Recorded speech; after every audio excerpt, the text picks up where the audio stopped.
This called me yesterday and asked me to cover this. Let's get rid of this ad. So let's talk about this. This was published, it looks like, yesterday. I think it was published yesterday.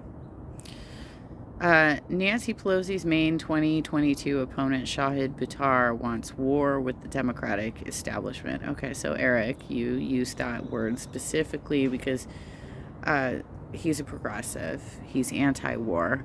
And you want to, somehow equalize this particular race to make it look like he is in favor of war, right? Right? So words matter. All right. Shahid is, again, okay. Look at how he contradicts himself. Look at how he contradicts himself. Shahid Buttar is again running against Nancy Pelosi, courtesy Shahid Buttar for Congress. So his campaign took this photo. Until 2020, House Speaker Nancy Pelosi had never faced an opponent in the Democratic Party from the Democratic Party in the general election. That is not true, Eric. That's not true. Who was that guy? Who was that guy that ran in 2018? He was a really bitter old man.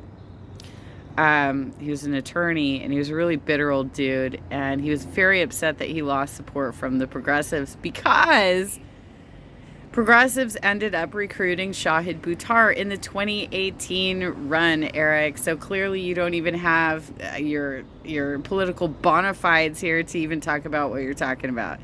Shahid did run in the 2018 cycle. I met him in 2019, and we talked about it. Fuck's sake. I can't even with you guys. Because of California's rule that the two candidates who receive the most votes in the primary, regardless of political party, advance to the general election, Pelosi squared off against progressive community activist Shahid Buttar. You know why that's important? You know why that's important for Eric to state? You know why that's fucking important? It's not like that is a throwaway sentence to anybody who doesn't actually follow party politics. But the reason that's important is that Shahid actually gets appointments to the party because he advanced through the primary. So he has representation, not as much as Pelosi, but he certainly has representation in the party. That's why this sentence is important. But otherwise, like, to your casual voter, they don't care. They don't care, Eric. Oh my God, even. Though Buttar got blown out. Oh, this is such a beautiful Pelosi inspiration piece that you're just like, okay, let's go after anybody who challenges the establishment. Nice. Okay. Though Buttar got blown out, Pelosi won re-election with 77.6% of the vote with Buttar's 22.4%. He received more votes than any other Pelosi challenger since... Okay, so you just literally contradicted yourself. You just said that she's never been challenged until 2020, and now you're contradicting yourself. He received more votes than any other Pelosi challenger since she assumed her seat in 1987. He was the first candidate to cross the 20% threshold against Pelosi since 1990. That should be significant, Brandon Harami, that he actually he has been moving the needle. That should have been significant to you. And he almost assuredly would have done better had it not been for highly publicized allegations against him, one of which was later rebutted. Oh, by a major news outlet. Oh, I'm sorry. Are you guys throwing smear campaigns at the guy we're supposed to be advancing as the progressive challenger? You guys throwing smear campaigns at him? Is that what's happening, Brandon? All right, let's see. In July 2020, Mission Local and the San Francisco Chronicle articles reported the accusations of East Coast comedian Elizabeth Crowden, and I apologize if I mispronounced your name, who said that Buttar made unwanted advances, mocked her over celibacy, and at one point made unwelcome physical contact with her, allegedly cornering her and brushing up against her. Oh, wow. Okay. San Francisco Gate and the San Francisco Chronicle are both owned by Hearst. But by Hearst. I really do want to get up to the Hearst Castle at some point, but operate independently of one another. Yeah, okay. After Croydon came forward, a group of Buttar staffers then relayed that Buttar had a pattern of mistreating female employees. The San Francisco chapter of the Democratic Socialists of America subsequently passed a resolution announcing it lost confidence in Buttar, and other prominent progressive groups and figures sought their distance. You know what, Northern NoCal? I know NoCal activists, you guys have a competition with us down here in SoCal where you want to be like the dominant players, and you're constantly like, I mean, this has come up in leadership meetings I've sat on where they're like, we have to have equal representation because, there's so much animosity between NorCal and SoCal. I gotta say, you guys are just as fucked up as we are down here. I mean, we have so much political interference and nonsense like this that the fact that you all get together with your smear campaigns too, the same way that SoCal does, is just amazing. And you use stuff that actually matters to women. Like, I literally was sexually harassed. I literally was getting called drunk dialed by a dude every fucking night. And you all just were like, but we like him. He looks like a cool hipster. We're going to pretend that we don't know he has a drinking problem. I can't even with you guys. It wasn't until September that Croydon's credibility was called into question. Okay, let's see how we go here.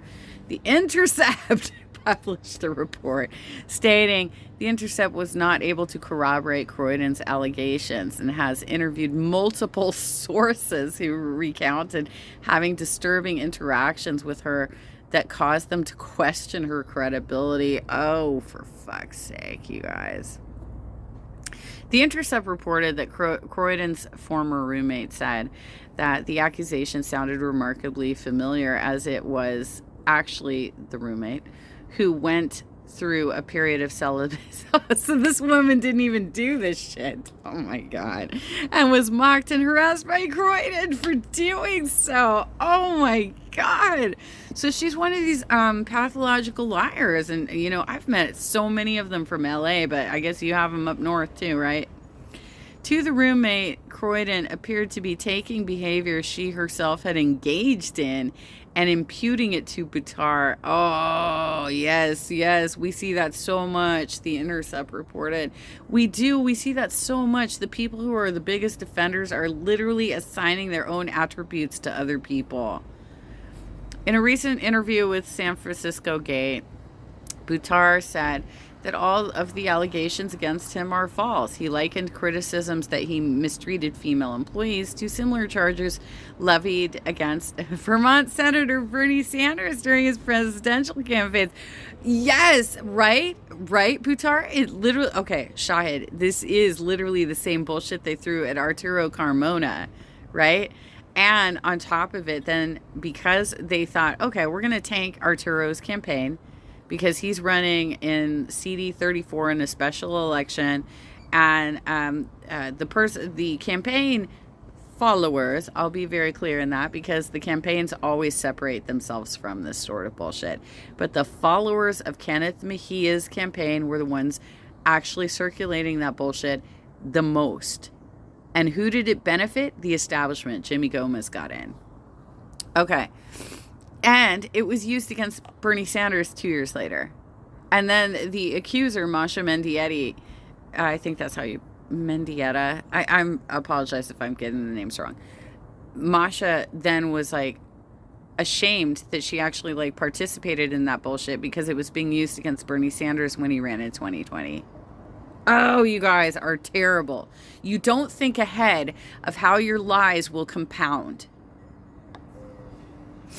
And he has no problem naming names when accusing various politicians, operatives, and journalists connected to San Francisco politics of waging, as he put it, a smear campaign against him to protect a corrupt incumbent. And you're absolutely right. It's hard at this point, after 5 years of political activism, it's very hard for me to say that these people are naive or stupid or that they just don't get it. This seems very purposeful that they keep doing this shit over and over again, taking over our progressive democratic bodies so that they can control endorsements, throw out smear campaigns, and prevent people like you and me from actually getting involved in the party. This is a freaking trend. They're doing the same shit to Nina Turner right now, Shahid. Buttar is running again in 2022 because he believes that dissatisfaction with Pelosi has reached a new high, given the ongoing controversy surrounding her stock trading. In a recent interview with Business Insider, Buttar signaled he is going to make that issue a central plank of his campaign. Pelosi has not been supportive of progressive policy goals, including Medicare for All and the Green New Deal, both of which are policies Buttar believes a majority of San Franciscans support. Here's the thing, Shahid, if you do watch this, which I imagine you will, because I imagine Ajam is going to send it to you. The biggest thing I think that matters in your district is that these folks need to know that there is somebody in the queue who can take over the speakership. They want to know that you are not connected to Jimmy Dore and his bullshit and the Movement for the People's Party. They want to know that there's an actual plan to retain a Democratic speakership. And if you're going to primary the Speaker of the House, you have to be prepared for that question. You have to give them the peace of mind that we're not going to lose the speakership to Republicans. That is your big... This is what I told Eric Curry's campaign last year, too. You seriously cannot win that district unless they have the confidence that there is somebody that they like, that they're happy with, who is queued up to become the speaker. 2 cents. The primary in San Francisco is scheduled for June 7th. And, well, it is all up and down the state, let's be real. Like, every race that we're working on right now is for the June 7th election, which is the primary election in the midterms. So we're in an off year. It's not a presidential year. It's the midterm elections, but this will be the primary for it in California. And Buttar plans to increase his visibility in the coming months. Please, Buttar, Shahid, make good choices about who you intend to do interviews with. Don't ever do business with the Convo Couch again. Don't ever do that. And be very careful about Code Pink, because clearly that you got to make better choices. If his interview with San Francisco Gate was any indication, anyone connected to what he described as the San Francisco Democratic establishment should prepare to be criticized publicly. And, you know, you can probably make some points that really resonate if you pull yourself away from the farcical side of progressive politics, the people who are getting involved that are literally just trying to make us look like a joke. And that is Convo Couch and Jimmy Dore and Nico House and all those bullshit people. Stay away from them, dude. Be serious about your campaign. The interview has been lightly, and Don Ford, he's the one who fucking gave you that advice in the first place. I was standing there when it happened. You shouldn't have listened to him. The interview has been lightly edited and condensed for clarity. Let's start with the allegations made against you. The Intercept had a report that called the credibility of the Crowden allegation into question, but it did not directly challenge the credibility of the allegations. You mistreated female staffers. I'd like you to speak to those. Buttar. The San Francisco Bay View documented what its editors described as a civic lynching that the Intercept ultimately enabled by silencing the Afro-Latino whistleblower elected to the Democratic County Central Committee named Gloria Berry. So there's been a dramatic failure of the press across this race going back for years, long before I got into. I don't think you said into twice. That looks like a typo in the article. Just got into it not just with respect to granting artificial legitimacy to fabricated, orchestrated, weaponized lies intended to mislead the public, but further, and this is a bigger problem, failing to critically cover the policy record of the incumbent. Yeah, that's how they do. They come up with like really weird accusations against the challenger and totally ignore the incumbent, which makes it look totally suspect, because we all know how bad Pelosi has been in regards to not representing the actual working class. And, she's got her freaking industrial fridge loaded up with ice cream, and that's what she does when we're all dying of COVID. She's like, look at me, I'm fine. I can shelter in my fucking mansion with my ice cream. God damn, dude. Gloria Berry is a Buttar ally who denied the allegations against him forcefully. The Intercept did not mention Berry in its initial report on the accusations. The accounts from Berry can be read from the San Francisco Bay View and Berry's Substack. That's a thing too, is that these folks are all friends, right? So folks from the Intercept will automatically trust their friendships in other areas because they haven't done the long-term analysis of whether or not their friendships are legitimate or they're the actual people throwing out smear campaigns. And that's a problem in progressive politics because it makes you just like the establishment. You're just like the establishment because you do the same bullshit. And you have to understand these two things in context of each other. It was not just racist smears fabricated by the Democratic Party, incentivized by the leadership, and rewarded by middle-tier actors in the party. I've often thought of San Francisco as the country's most progressive city, and I discovered 2 years ago it is also the most racist. Well, I mean, I don't know if that's necessarily true. That's probably your perspective based on where you live and you're going through a lot of shit and you're seeing this firsthand happen to you. But I mean, there are a lot of racist fucking places in America, and I don't know that we can necessarily say San Francisco is the most racist. I think there are people in this country who have experienced racism in even more scary ways than what is happening in San Francisco. Just my 2 cents. I think it's important that we not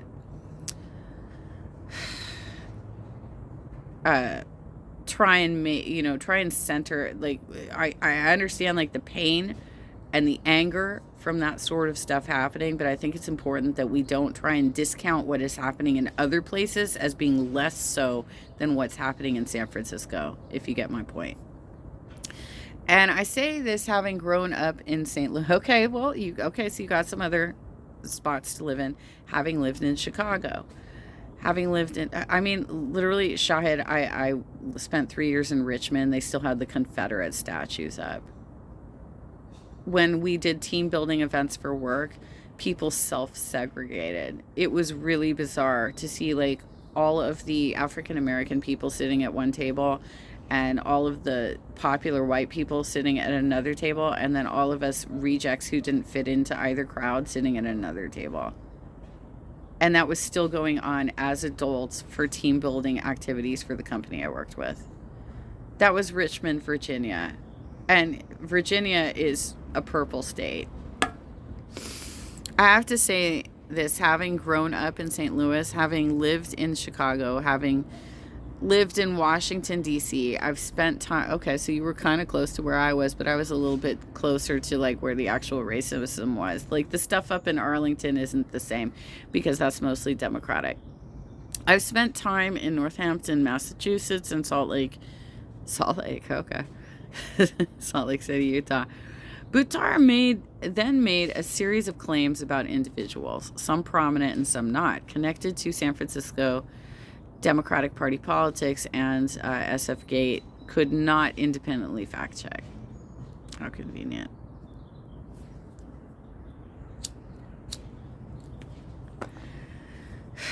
SF Gate. One staffer told The Intercept that Crowden's allegations led to a small handful of female staffers on the Buttar campaign to re-examine their experiences with Buttar along gendered lines, despite the fact that these experiences with Buttar were not uniquely female experience.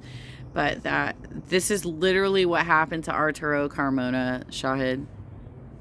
Like, a ton of bullshit people jumped on board. Nomiki Konst was one of them. Lauren Steiner was one of them.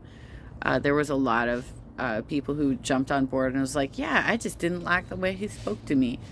The accuser, by the way, was not a staffer. And one of her complaints was that she wasn't getting included in leadership meetings. Like, what the fuck? You weren't paid by the campaign. Why do you think you have a seat at the table for leadership meetings? This kind of bullshit happens. Like, they pile on.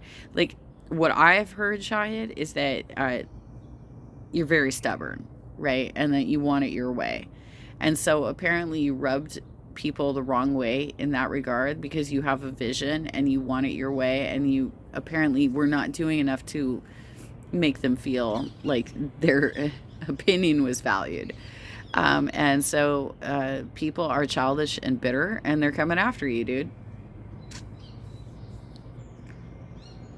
But that would suggest it was a toxic work environment that applied to everyone regardless of gender. Yeah, see, that's where they can go with that. Basically, that is where they can go with that. Is that if you're not a good listener and you're supposed to be a leader of people, this is the feedback you need to take away from this, is that if you're not a good listener, and at least, take the time to be like, that's a great idea. However, I want to do it this way for XYZ reasons, but I really appreciate that you're thinking about this and your head is in the game. You have to consider like how you communicate with these people, because they will fucking come after you, and they clearly did.